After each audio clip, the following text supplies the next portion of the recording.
Mummy mummy మీ madam వస్తున్నారు, వెళ్ళి అడుగు. సరే అడుగుతానమ్మా.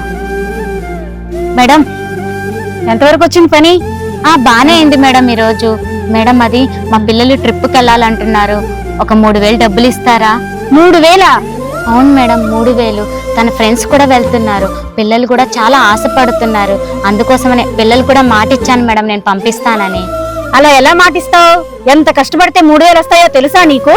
ప్లీజ్ మేడం, నా బిడ్డల్ని బాధ పెట్టడం నాకు ఇష్టం లేదు, దయచేసి ఇవ్వండి మేడం. సరే ఈసారికి ఇస్తున్నాను, కానీ నీ జీతంలో కట్ చేస్తాను, గుర్తుపెట్టుకో. సరే మేడం, చాలా థ్యాంక్స్ మేడం. రండమ్మా వెళ్దాం. సరే వెళ్తున్నాం మేడం. శ్యామల ఏమైంది, అలా డల్లుగా ఉన్నావేంటి? పాపకి బాగాలేదండి, హాస్పిటల్కి తీసుకెళ్తేనేమో డాక్టర్ గారు మందులు రాసి టెస్టులు చేశారు. నా దగ్గరేమో సరిపడా డబ్బులు లేవు. పోనీ ఎవరినైనా డబ్బు సహాయం అడుగుతుంటే ఎవ్వరూ సహాయం చేయట్లేదు. సరే ఈ డబ్బులు తీసుకో శ్యామల, ఈ డబ్బులతో మీ పాపకి మందులు కొని టెస్టులు చేయించు.